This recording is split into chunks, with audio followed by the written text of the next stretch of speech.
The Fantasy Holics Podcast. Jackson takes it himself. Look at him dart back and forth. Oh! He broke his ankles. Now he's got an entourage. And he's got a touchdown. Your source for all things fantasy. So fill up your cup, sit back, and enjoy. What's up, guys? Welcome to the Fantasy Holics Podcast. You can't see me because I'm showing you my screen here. What we're going to be doing today is a 12-team, 3-round rookie mock draft. What we did was I did a 7-round mock draft, just let the computer do it, and based on the landing spots, we're going to do a rookie mock draft. And I got 5 other people from our group, the Fantasy Holics group, and randomized the draft order. So we're going to get started there, and kicking it off first is Greg. So 4 of the guys are drafting. They're drafting online. They're not going to be on the podcast, and then me and Jordan are going to take our spots here. So we'll kind of go over the picks for you guys, but they'll draft. You'll be able to see the draft as it happens. And like I said, it's based on these landing spots that you can see on the screen right now, and we'll get it started. I just opened it up, and Greg is going to get us kicked off here. And one of the points that I want to make, too, is this is a 1 QB league. We're playing full PPR. The strategy changes a little bit if it's a 2 QB or super flex. You can realistically take Joe Burrow if you have a need at quarterback in a 2 QB league, first overall. Tua may even go in he definitely would go in the first round in a 2 QB. And I'm interested to see where the QBs go off in this draft, just with it being 1 QB. I know we've done mocks in the past where I've seen Tua fall somewhere in the middle of the second, which I think is an interesting spot, but it looks like Greg just picked, and he's going with J.K. Dobbins, in this case, first overall, and I think the first overall pick to me really depends on landing spots, obviously. Dobbins went 32nd overall here to the Chiefs, which obviously in that dynamic offense is a really great fit. And I think realistically, if you see Swift or Taylor go to the Chiefs, there's going to be a ton of hype around them, just because the Chiefs are such a fantastic situation for any back coming out this year. And then I had the number 2 pick, Jonathan Taylor. I'm going to take there because where he went to the Falcons. Now, they did go out and get Todd Gurley there after he was released by the Rams. But I think Jonathan Taylor he was leading up to this point, and even before the mock draft that I did, I think he was my RB1. I know DeAndre Swift was a lot of other people's RB1, but I really like Jonathan Taylor. I have the 2nd overall pick in actually 2 of my Dynasty drafts, and I'm hoping to grab him there. I guess it really depends in real life where he does go, but I do like Jonathan Taylor, and I'm glad to get him at 2nd overall pick here. And then I actually have 3rd overall, so I'm going to take DeAndre Swift here.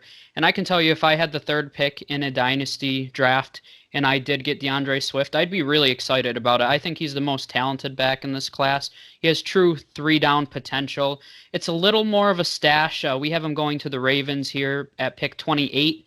They still do have Mark Ingram there, Gus Edwards, Justice Hill. So he might be a little buried his first season, but Ingram will be gone after this year, and I don't think there's any reason he can't take over the full-time duties there after this season. And not to mention that's an explosive offense that wants to run the ball a ton. So I think that would be an interesting landing spot for him. All right, and then with the 4th pick, our guy Castle Black Brian, he went with Cam Akers. Cam Akers, of course, getting selected by the Miami Dolphins in the 2nd round there. Basically not using any of their first 3 picks that they had in the 1st round on a running back, which it's not necessarily a bad thing, but going with Cam Akers to the Dolphins, he has a chance to go in there and be a starter there, at least for the first season, split time with Jordan Howard. So good pick there for Brian. I think Cam Akers has a chance to make some noise in his rookie season. With pick 5, Jeremiah, this is his 2nd pick. This is technically his 2nd pick, or his 1st pick, but he chose to pick 11th for his automatic pick. So we're taking Jerry Jeudy here. He said that he wanted here with this pick. That's the first wide receiver off the board. Jerry Jeudy went to the Broncos at 15, which is a really good pick for them. Play on the other side of Cortland Sutton. Who knows what's going on with Deshaun Hamilton there. But that's just another weapon lock with development. So we got Jerry Jeudy with the Broncos at pick 5. Now we got pick 6 coming up. And that is, I believe that is me, actually. That is you, yes, sir. All right, so pick 6. Let me see who I want to go with. I do like Lamb with the 49ers, Ruggs with the Raiders. I think I'm gonna go with Lamb with the 49ers. Um, he is another one that is my number one of that specific skill position. So although this isn't my same team that got Jonathan Taylor, we're picking for 2 teams each, basically. So Jonathan Taylor is my RB1, CD Lamb is my wide receiver 1. I was kind of hoping in the mock draft that the Jets took him, even though I'm a fan of the Bills. I don't want to see CD Lamb or Jerry Jeudy in my division. I think he'll have a better career with the Jets if they took him, but in this case, he went to the 49ers, which is also he goes in there and he could become their wide receiver 1 pretty much right off the bat, especially with the loss of Emmanuel Sanders. So I like CeeDee Lamb with the 49ers. And now we're up to pick 7, who is Brian again. What do you think about these first 6 picks so far? So one thing that I think is kind of interesting that I was going to make a quick note on is there's a lot of hype about the wide receiver class this year. I think it's extremely deep. I'm interested. I'm kind of intrigued that Judy and CeeDee Lamb went 5th and 6th overall. I think I've seen him go earlier in a lot of drafts, and I think once again it's going to depend on the landing spot, obviously, but I think Judy in Denver would be super interesting. I think the Broncos would be very excited if he fell to 15 with him, Sutton, Noah Fant. That could be an extremely explosive offense. And I think CeeDee Lamb, I agree that he's the best receiver in this class. He with the 49ers, he would have a chance to be a legitimate number 1. I love Deebo Samuel, but I'm not sure if he's a monster number 1 receiver. And I think CeeDee Lamb could fill that void there for him. All right, and then with our 7th pick, Henry Ruggs of the Raiders goes. That's Brian's other pick there. That was another one that I was actually considering there over Lamb, which is kind of crazy to think about, but I just like that landing spot there for Ruggs. He has a chance to go in there and be the number 1 there. I know they have Tyrell Williams.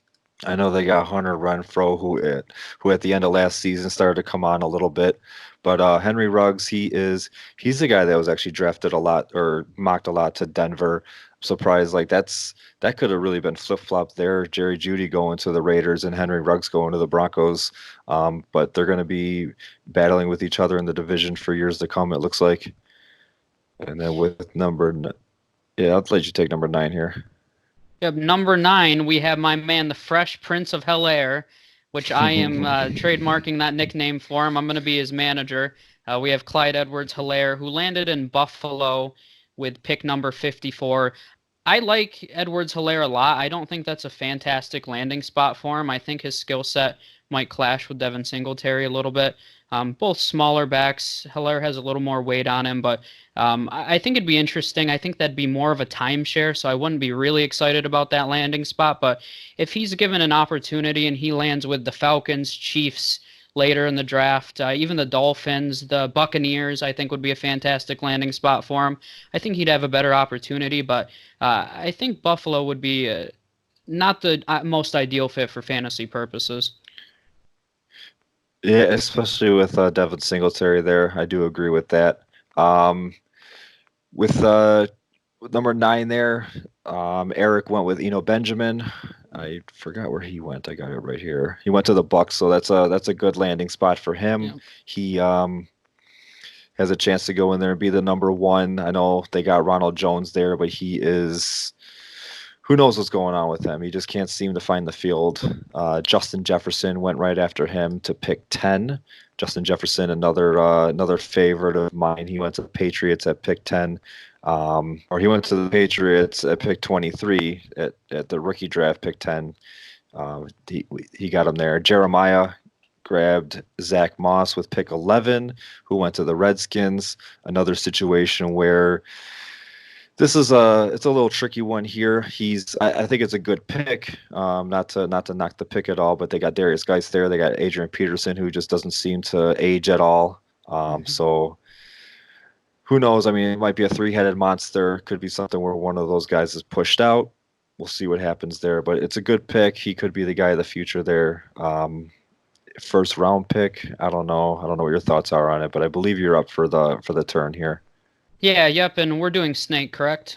Yes. Okay, cool.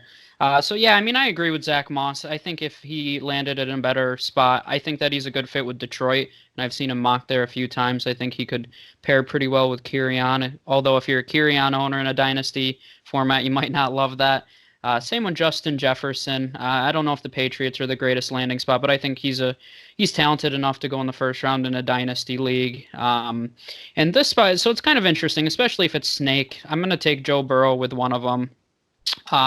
Just because I think he's the number one QB. When he ends up in Cincinnati, I think they have a ton of weapons there. Zach Taylor is going to have an opportunity to really develop him and really develop a system around him. So if I had a back-to-back in this spot, I'd take the number one QB for sure, even in a one QB league, especially since you can double up on another position player here.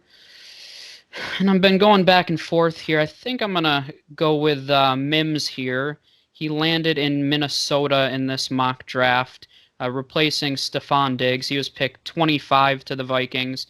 I think he's going to have an opportunity to start if he was in Minnesota, and I think that's going to be my pick here. Yeah, and I like the Joe Burrow pick a lot. One thing that is a little tricky here is we don't have rosters in front of us. We don't know what our team is like. We don't know, like, I mean, for all we know, you could have Patrick Mahomes on your team, so maybe Joe Burrow isn't a pick that you have right there. But yeah, I mean, for doing this mock without having actual rosters in front of us, and picking Joe Burrow, I think it's the number one player still left on the board at pick 12, and you still get a top receiver too. Yeah, and I would argue even if you did have a top-tier QB like Patrick Mahomes, Lamar Jackson, I might still take Joe Burrow just because if he performs to the level he's capable of, that's a ton of leverage in trades. And, sometimes that's why I always pick the best player on the board, even if it doesn't fulfill a need, just because it might be leverage in a trade later on. All right, and then Jeremiah with his second pick, the second pick of the second round, he went with Jacob Eason. If you want, I'll let you talk a little bit about that one there. Yeah, so that's a surprising pick to me, especially with being the second QB off the board. I do think he's in a good situation with the Colts. He's going to sit a year behind Phillip Rivers, have an opportunity to learn from him, then realistically in year two after Rivers is gone, have a chance to start. I think a stash like that is more maybe a late second, third round pick, especially with Tua, Herbert, and Love still on the board. Even in this, Jake Fromm went to the Patriots, which is a super intriguing landing spot for him. So I think it's a little early, but at the same time, there's not a ton of skill players left that are jumping off the board. To me, a few that I really like, but I'm surprised that he would go that early. All right, and then we had a pair of wide receivers go after that. Laviska Shenault went at 2-3, and Jalen Rigger went at 2-4. You guys had why don't you talk about Rigger a little bit? You did a mock draft the other day, first round mock draft, and Rigger made it into the first round of that draft. So I know you guys were talking a little bit about him there. So what do you got to say about him?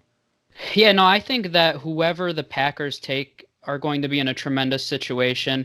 So if he did go to the Packers, we have him 30th overall going to the Packers here.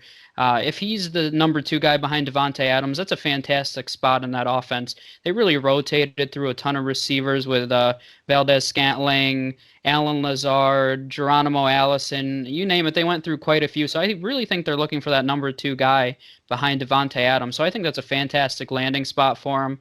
I think he has a ton of upside and a ton of potential. He's a little raw still, so I could see maybe year one him struggling. But in the second round, I think that's a good grab and good value for him.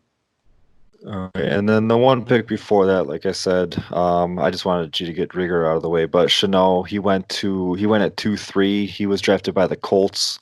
Looks like here in the second round, mildly early, about the 10th pick of the second round, or 12th pick of the second round at pick 44. So he goes to the Colts. He gets to play with Phillip Rivers for a year. He's or at least a year. I don't know how long Rivers is going to be there, but that's definitely good for his value there. Rivers just he's a guy that just likes to sling the ball around the field. We've seen it in LA pretty much his whole career. Um, so I like that pick there. Do you have any thoughts on that pick there? I mean, I liked him back when Buffalo had a first round pick before we traded for Diggs. He was a guy that I was thinking that would be available at 22 overall, and I would have loved to have him there. So I mean, it's a guy that I've kind of been rooting for a little bit. Yeah, no, and having him slip that far to the Colts, I think, would be a surprise to me. I'm interested to see what the Colts do with their wide receiver position. Hilton's getting a little older, been injury prone over the course of his career. Pascal was solid last year, but nothing to write home about. They did spend a pretty high pick on Paris Campbell, and I'd expect them to give him more of an opportunity this season. But if they decided to take the gamble on Chenault here, I think that they would be committed to him. I think he could form a three-headed monster with Hilton and Campbell potentially. So interesting landing spot. I think he's one of the most probably the most talented player left on the board. So I think it's a good pick here.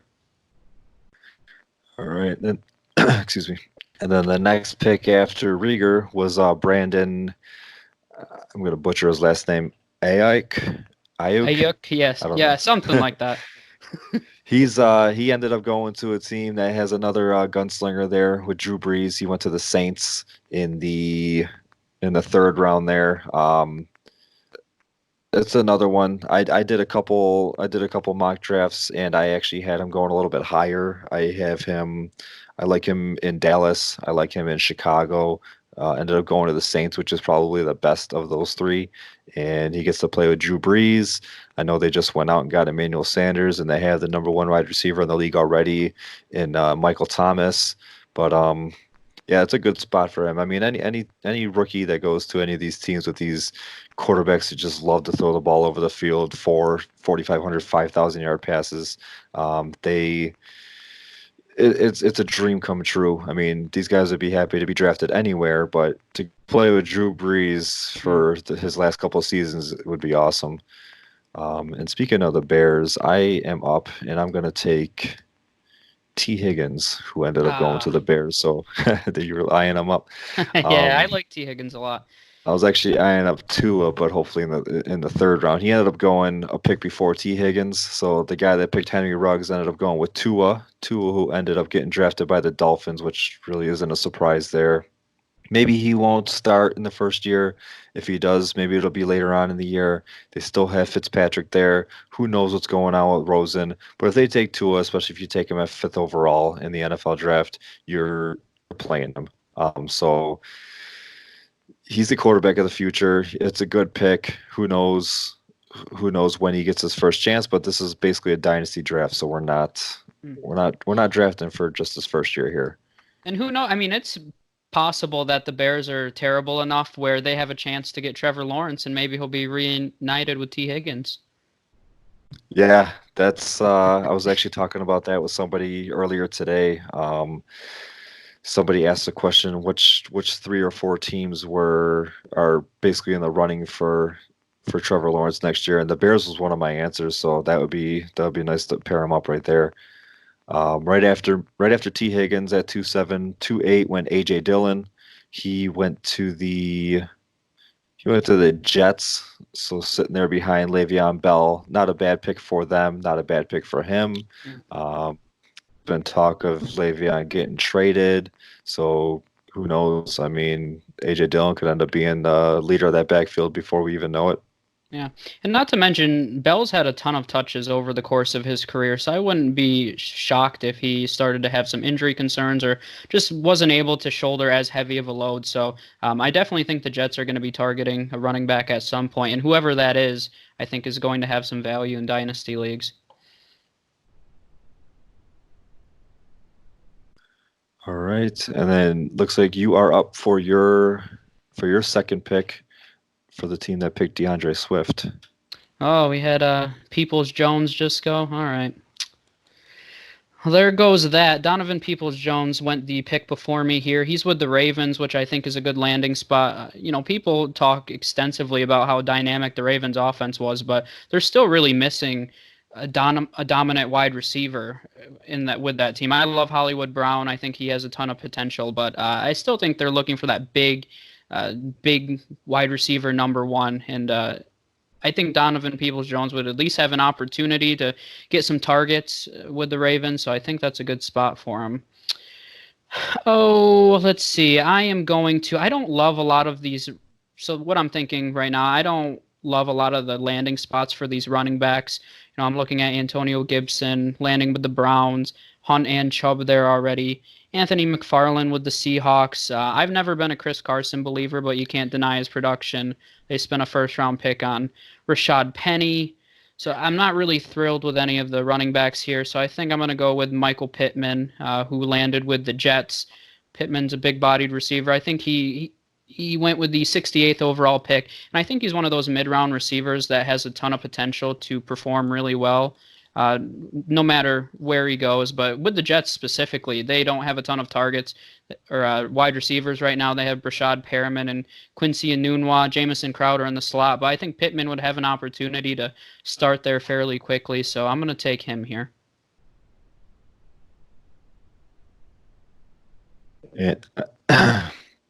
I was actually between Pittman and the guy that I'm going to end up taking, which is Probably the KJ other Hill. guy. If Yep. you're Yep. if you're watching my screen, you'll see that I started typing in his name.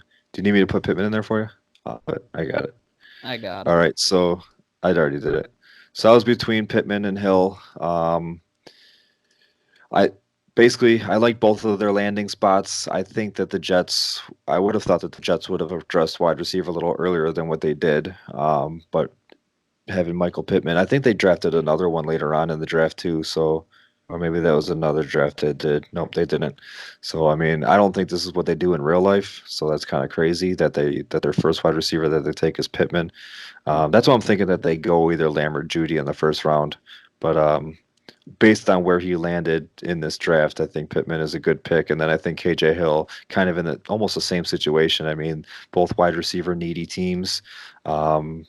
I think I'd rather have KJ Hill with Carson Wentz throwing him the football than Pittman and Sam Darnold throwing him the football. But I think either they pretty much could basically be similar plays here. And then finishing off the second, going into the third, we had Chase Claypool go, and then Van Jefferson. So a pair of wide receivers there. And then with my final pick here, the second pick of the third round. I don't know. I think I am going to go. I think we're going to go with Jordan Love, actually. Yeah, I like where he landed. He went to the Jags. I know they just went and picked up Nick Foles. Or, no, they got rid of Nick Foles. I know they got Gardner Minshew. So it is a good spot there. I mean, you got to remember Gardner Minshew was still a sixth-round pick. He had some good games last year, but he also had some pretty bad games last year. And so Jordan Love, he was drafted in this draft in the second round. So it's something that, I mean, if Gardner doesn't cut it out, or if he continues to, or if he doesn't show any improvement, he could be sitting the bench and backing up Jordan Love there. Yeah, no, and I would agree with that. So I'm up now. I'm surprised that he's here. Let me make sure here.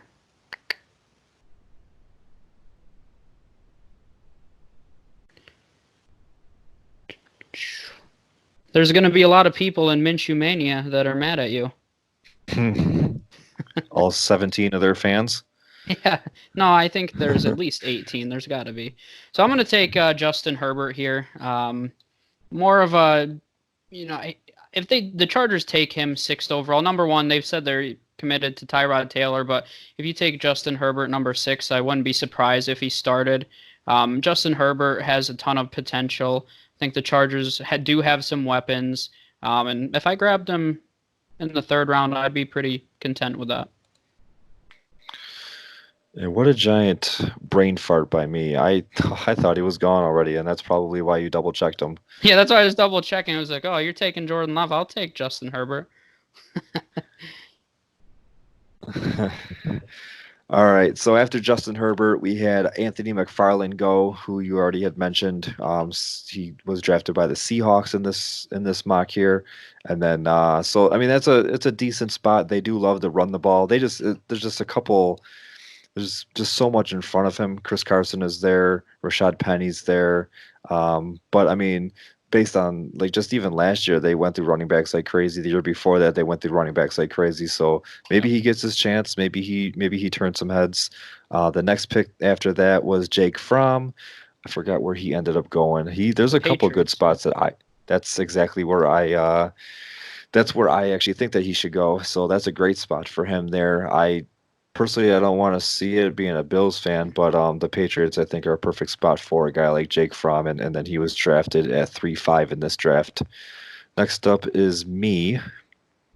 Um, with all this talk, and I haven't really looked into my pick yet, so let me just see who I want. I definitely know I want to go with a running back here because I grabbed two wide receivers first.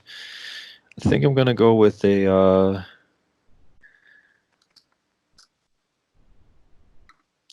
Michael Perrine. I do like his landing spot. Ended up going to, why is it not draft? Oh, ended up going to the Lions in this mock. That's probably one of the most needy teams or one of the better landing spots for the guys that we have left. So I do like that. I like that spot there for him. I mean, he's got Kerryon Johnson in front of him, but he hasn't been able to stay completely healthy. Yeah. Personally, I like Kerryon. I think he's a really good running back. He just has to show. He just got to stay on the field. Yeah, no, and I agree with that. And whoever goes to the Lions, they're going to have an opportunity at some point. Kirian hasn't proved he could stay healthy, number one, and I think they might view him more as a complement to a bigger back. So whoever goes there is definitely going to have a little bit of fantasy relevance. All right, and then we had KJ Hamler go. This is the guy that had Henry Ruggs and Tua. KJ Hamler, who was drafted in this draft by the Bengals.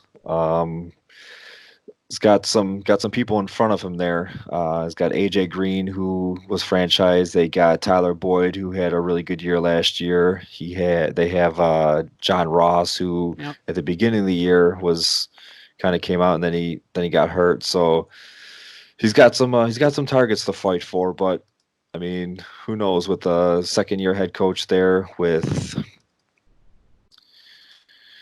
Joe Burrow coming in. I mean, they might find some chemistry right out of training camp, and he could find his way onto the field early.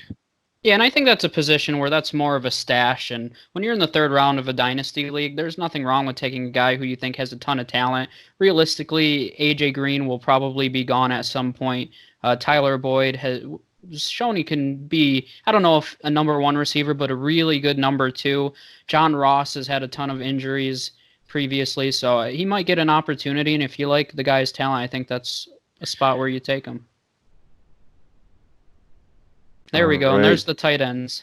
Got to run on tight ends here. Adam Troutman went with the 8th pick of the third round. I thought I saw where he got. Yep, I knew it. Another one. Patriots. Patriots ended up taking him. So if the new quarterback comes in and he's anything like Tom Brady and he likes his tight ends, that's a great spot for him. And then with the 9th pick, we had our second tight end taking Cole Kmet, who is this year's number 1 tight end, going to the Jets. Another good pick there. Good pick for in real life if that were the case, and good pick in this draft because who knows what's going on with Chris Herndon. He was really disappointing last year. People drafted him. They waited on him. He was suspended, injured, all the above. Yeah, once he came back from suspension, it's like, okay, well, let's put him into our lineups, and then he didn't really do anything. Yep. So yeah, there was a lot of people that wasted bench spots on Chris Herndon for a good majority of the season. He was suspended, I believe, 4 games in the beginning, came back, was injured, didn't play for a few games, and I don't know how many games he actually ended up playing, but it wasn't very many. And Cole Kmet would have a chance right away to step in there, get targets. And Adam Troutman, I think, I'm not so sure that Tom Brady loves his tight ends as much as Josh McDaniels builds his system around tight ends. So I think it'll be interesting to see how that develops this year. But he would have an opportunity. Ben Watson retired, so he would have an opportunity right away to be the number one tight end there, pick up some targets. And with one of the last picks in the draft, I think that's solid value there. All right, we just have these last 3 picks here. Looks like the guy's having connection problems, so I'm just going to pick for him here.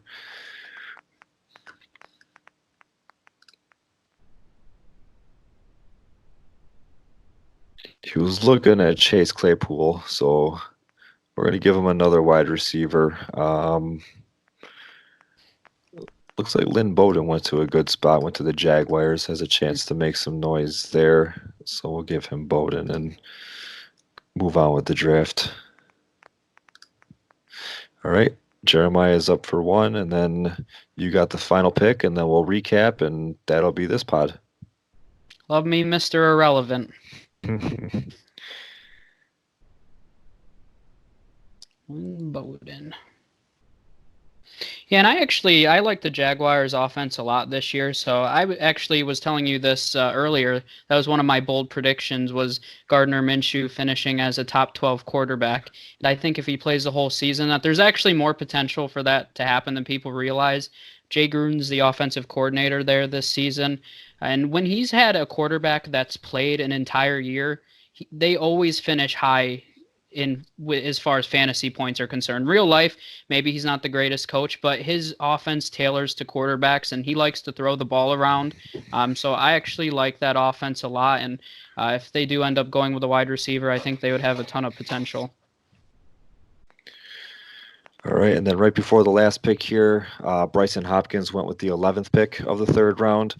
Another tight end. So 3 tight ends here in the 3rd round, unless you're going with 1-2. Hopkins ended up getting drafted by the Bengals, who, of course, they lost Tyler Eifert.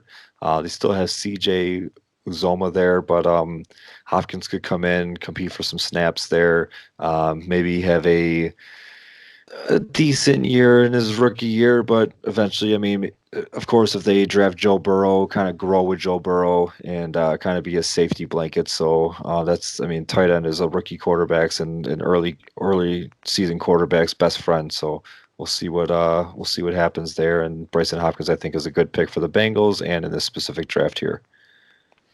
So I am going to end the draft then with Antonio Gandy Golden, who is with the Dolphins in this draft, pick 185. With the last pick, I'm looking at a guy that has talent, maybe a little bit of upside. He's maybe slightly buried in Miami behind Preston Williams and Devontae Parker, but Devontae Parker, I'm not completely sold on him. I know you love Devontae Parker, but Preston Williams is coming off an injury, and he's shown a ton of potential. However, if injuries linger on, he long-term we may have a concern there. So Antonio Gandy Golden went to a small school. He has a ton of upside. He's one of those guys that I'm keeping my eye on later in the draft and watching his landing spot, because I think if he's given an opportunity, he's going to do really well. And I think the Dolphins at least offer some potential at him getting some playing time. Yeah, I actually have an article coming out on Antonio Gandy Golden. Our draft team for the Fantasy Hawks page is working on our late round sleepers, late round rookies that we think could make some noise for fantasy purposes. And so like your 3rd, 4th, 5th round guys, not necessarily in the actual real draft, but in fantasy mock drafts and actual fantasy drafts. So Antonio Gandy Golden was my choice. I do like the Dolphins as a pick there. I'm going to have a couple different teams where I believe that I think that he could go and be good at. But I do, with you picking him there, I don't hate it. I mean, you talked about the Dolphins' other wide receivers that they got, and Devontae Parker, he had a breakout year last year, finally, after 20 years in the league. Preston Williams, he showed a lot, and then he got hurt. So, I mean, with Flores there, he's a 2nd-year head coach with potentially a new quarterback coming in, with their whole team being reshaped. I mean, nobody's job is really safe. So Antonio Gandy Golden come in and he could end up being the number one and end up being a really good number one. Who knows? But we'll see what happens there. But this draft has ended, so let's kind of break it down if you want. Talk about which teams you like the best, which teams you don't like. Obviously, these are only it's only a 3-round draft, all rookies. Anything that really sticks out to you? Anybody reached? Anybody got a good value? I mean, Justin Herbert was a good value, but anything else? I'll start with round one. I think round one for the most part was pretty chalk. I think you have the top three running backs going there, and really depending on their situation, I think that's probably how it's going to play out. But at the same time, I would be really thrilled if I had that 5th or 6th overall pick and I was getting Judy and Lamb. I mean, I would be thrilled because they're arguably the most talented position players in the entire draft, skill players, I should say, in the entire draft. So pretty chalk for the most part, though. I think all of those guys have the potential to be first-round picks in dynasty leagues. I personally like Eno Benjamin a lot overall, and if he landed with the Buccaneers, I think he's one of those later first-round guys in dynasty leagues that could make a ton of noise. I think Jalen Reagor was a really good value going almost mid-second. With the 4th overall pick in the 2nd round. I think that was really great value. Herbert, as you mentioned, good value with one of the first picks in the 3rd. Cole Kmet actually going with one of the last picks. We had our little run on tight ends there, but he's the number 1 tight end. He has a ton of upside, and if you grabbed him with your last pick in a dynasty draft, I'd be really excited about that. As far as reaches go, I'll touch on just the number 1 would probably be Jacob Eason. I'm not the biggest Eason fan. I think he's wildly inaccurate. He has that big arm, but he's one of those guys that I just don't believe will ever live up to the upside that he has.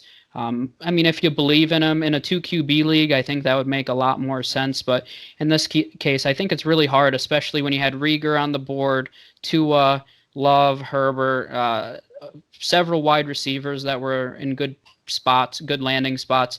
I think it's tough to validate him going that early. Yeah, I agree with you on the first round. Pretty chalk. Nothing really sticks out to me there, especially like I said because of the landing spots that we have, and that's why we did this draft, was to show if that's the way that the actual draft comes out, then this is what a rookie draft could look like. What I'm seeing though, which it's basically just the talent though, is you got 7 running backs taken in the first round, and then you got 3 taken in the final 2 rounds.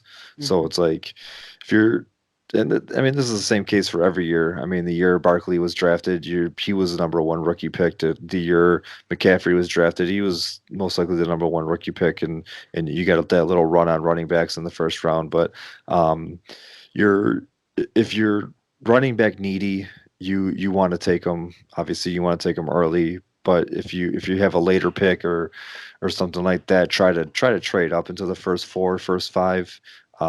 Maybe you can entice somebody with Jerry Jeudy or CD Lamb, and maybe one will fall 1 or 2 spots later. But the drop off after, in this case, Cam Akers is quite a bit. Like we talked about, Clyde Edwards-Helaire, he went to a team that had a running back that was drafted last year that towards the end of the season he was playing really well, and I don't think he's not going to take a back seat for a rookie coming in. Benjamin, in a similar situation, just the other running back there he's not as dynamic as like a Devin Singletary, but he's still a younger guy, and who knows if Bruce Arians wants to continue to roll with him or if he wants to give the new guy a chance. So it's like you're kind of the 3 running backs taken after the top 4 are going into what could be timeshares. And then the 3 running backs taken in the last 2 rounds, same thing, timeshares. I mean, you got McFarland going to the Seahawks, you got Perrine going to the Lions.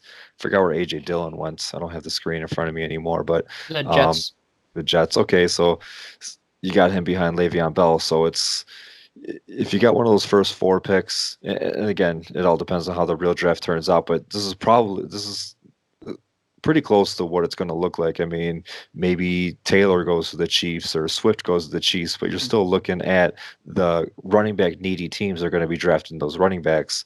So you're going to want to try to get your hands on them.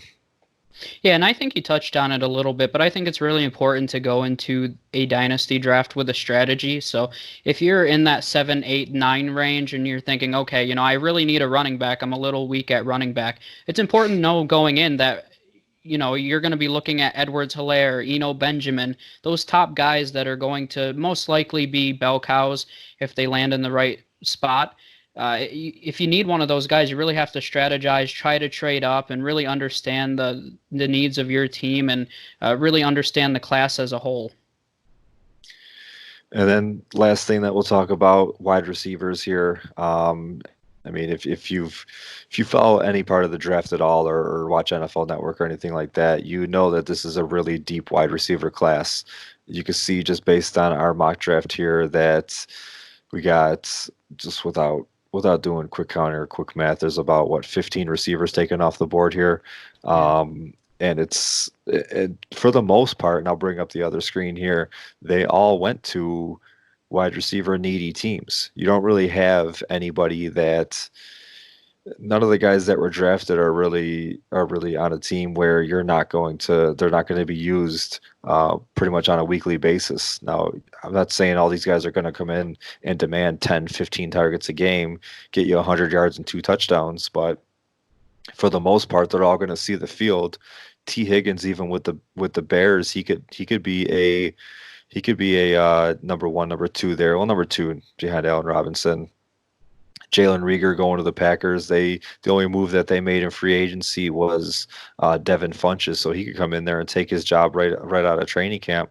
Hamler, probably the only one that has a little bit of competition there. But again, I mean, that's a team that had 2 wins last year. So again, nobody's job there is safe. AJ Green still has to sign. He's only franchise tagged. So he could play under the tag or he could hold out again. So we'll see what happens there. But yeah, I mean, you got all these wide receiver needy teams, and I don't know why my mouse is doing that. Stupid apples. You got all these wide receiver needy teams and a whole bunch of wide receivers to choose from. So I mean, you can kind of wait. I mean, there's definitely a drop off between Judy, Lamb, Ruggs, into the guys like Pittman, Hill, and Claypool. But I mean, you're still getting a pretty solid wide receiver if they end up in the right spot. Yeah, no, and I think overall something else I want to mention about rookie wide receivers, I think it takes them a little bit of time to get acclimated to their situation. So I never personally like giving up on rookie wide receivers too soon. And I think you saw that a ton last year. Towards the end of the year, Deebo Samuel, A.J. Brown, Terry McLaurin was pretty consistent, but a lot of these rookie wide receivers started to catch on later in the year. So, when you do draft them, and it's relevant for redraft leagues too, I always like to stash a few, but don't give them up. Don't give them up too early, and make sure you stay patient with a lot of them. All right, so that's going to do it for today's show. Hope to get another 1 or 2 of these in there. It's really easy to do 7 draft. The app that you use, and they're not paying us, but I'll say it anyways. It's the Draft Network. It doesn't cost anything to sign up, but you can't just go on there. You could create an account, and then they actually save your mock drafts. So I've done a couple so far. We actually had another one that we did about a week or 2 prior that we didn't end up using. So maybe we'll use that one. That was prior to Gurley getting released, though. So Atlanta had picked DeAndre Swift there. But yeah, the Draft Network, sign up. You could do as many mocks as you want. You can mock for all 32 teams. You can mock for 0 teams if you want, and have the computer do it for you, just to have kind of an idea of what you're looking at. So that's going to be it for today's show. We'll do another one of these. We'll probably do a couple more of these before the draft. The draft is in 2.5 weeks from now. From whenever you're listening to this podcast, but that's it. So follow us on Facebook, Fantasyholics. Follow us on Twitter, the Fantasyholics1. I keep on forgetting it. Fantasyholics1. There's no the. You're close. Okay. At Fantasyholics1, and then we have our website that is It's available. You're able to go on it, and we're just continuing to build it up. It's the Fantasy Holics. That's where the comes in. The Fantasy Holics. You got anything else to end up on? I'd say make sure you subscribe to our YouTube channel. We have a ton of content coming out that's not only NFL, but if you're having a baseball fever during quarantine, we have some baseball mini series that we're releasing. So keep an eye out on that as well.